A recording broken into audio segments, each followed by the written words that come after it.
All right, so it's time to take a look at our Petrarchan sonnet. So because this is the only Petrarchan sonnet that we're looking at, I'm going to go ahead and just say that's what it is. But it is important for us to be able to look at a poem and then figure out if what kind of poem it is.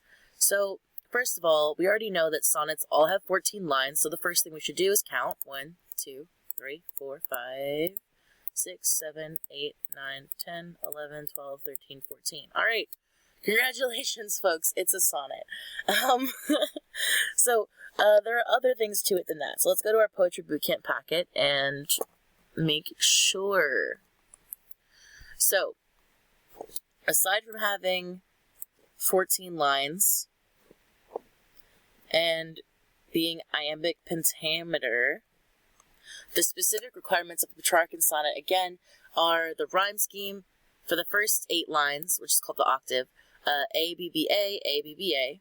And then there are 6 lines, a sestet, that are arranged either C, D, C, D, C, D, as far as the rhyming alteration, or C, D, E, C, D, E. Now remember, the octave and sestet are divided by usually a turn in thought. So there's one focus for the first 8 lines, and then that focus shifts for the last 6 lines. So let's go back to Sonnet 43 and see if we see that. How do I love thee? Let me count the ways. I love thee to the depth and breadth and height my soul can reach when feeling out of sight for the ends of being and ideal grace. I love thee to the level of every day's most quiet need, by sun and candlelight. I love thee freely, as men strive for right. I love thee purely, as they turn from praise. I love thee with the passion put to use in my old griefs, and with my childhood's faith. I love thee with a love I seem to lose, with my lost saints.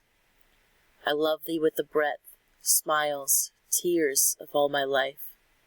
And if God choose, I shall but love thee better after death. Alright, so there's a lot to unpack here, guys, but first, we're going to finish up with confirming, what kind of sonnet this is, and then we'll get into the actual content of the poem. So we've already confirmed we have 14 lines. We need to see where a turn in thought is occurring, if one is occurring. So first line is about how much I love you. Second line, how much I love you. Third line, same deal. Fourth line, same deal. Fifth line, same deal. Sixth line, same deal. Seventh line, same deal. So let's see, 1, 2, 3, 4, 5, 6, 7, 8. I love thee purely as they turn from praise. So this is the 8th line. Whoop. It won't let me. We should be seeing some turn in here. I love thee with a passion put to use in my old griefs, and with my childhood's faith. I love thee with a love I seem to lose with my lost saints. I love thee with the breath, smiles, tears of all my life, and if God choose, I shall but love thee better after death. Well, I'm not seeing too much of a difference here. It's all about love, isn't it? Excuse me. Let's see. Well, the main difference I see here are that the first 8 lines are making comparisons to what other people do, what others do, what others expect. The difference I see in the 9th line, I love thee with passion put to use in my old griefs and with my childhood's faith. That line makes it personal to her. When she's talking about with my passion put to use in old griefs and childhood's faith. Guys, remember, the old griefs, that's referring not only to the fact that she spent most of her life in agonizing loneliness due to her father's forcing her isolation, but specifically, and more specifically, she lost her brother. She was deeply, deeply close to her brother, and when he passed away, she felt basically like she had nothing to live for. And she lost her faith, especially at this point in time. Like, you were not a person. You were not a good person or any type of person if you weren't a Christian. And she's saying she lost her faith in God. That's a huge deal to admit here, and getting very personal. So bringing that into herself is where I see a turn there. One thing that we also would see if we examined this more closely, in terms of scansion and rhythm, is that this is also where she starts to break rhythm. She starts to break the established meter of her poem, especially in the line, I love thee with the breath, smiles, tears of all my life. That is, I think, a deliberate, dramatic break from form. And a lot of people, a lot of experts read this in the same way, saying that in this poem where she's breaking the rules of the poem, that's where she's saying, I love my husband so much. That's who the poem is about. I love you so much, even a poem can't contain it. So this definitely is not Shakespearean. It is Petrarchan, but it breaks some of the rules, you could say. Excuse me. Alright, so let's look at content.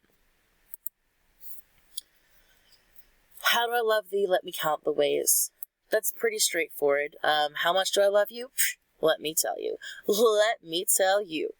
I love thee to the depth and breadth and height my soul can reach, when feeling out of sight for the ends of being an ideal grace. Basically, a lot of this poem is comparing love to former faith in God. As much as people search the world and the spiritual realms for some kind of guiding force, for some kind of higher power, I have found it in you.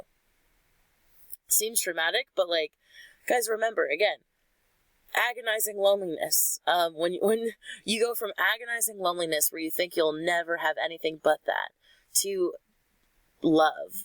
I don't know if you guys have been in love, but it's some good stuff. So, she might be a little over the top here, but, I think it's appropriate. I love thee to the level of every day's most quiet need by sun and candlelight. She's saying, I love you big and I love you small.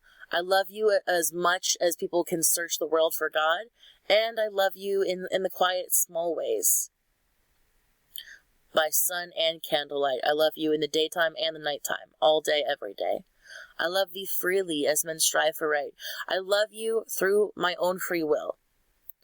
Also, the mention of striving for right, a lot of people believe is a reference to abolition. Her father was a slave owner, and she was against that. That's one of the things that she wrote about. I love thee purely as they turn from praise. That is about making reference to being a good Christian. You're not supposed to be vain. I love thee with the passion put to use in my old griefs with my childhood's faith. I already explained that one. I love thee with the love I seem to lose with my lost saints. The faith that I had in God that I lost when my brother died has now been restored through my love of you, through your love of me. I love thee with the breath, smiles, tears of all my life, and if God choose, I shall but love thee better after death. That's a recognition of the afterlife. I love you so much, and I want to be able to enjoy this life with you, but if God wills it, then we'll just have to spend our afterlife together, and that is okay. Again, the references to the death and stuff might seem a little dark, but it's just a part of life, guys. It's really nothing to be scared of, and it's something that further back in time you go was more and more of everyday reality.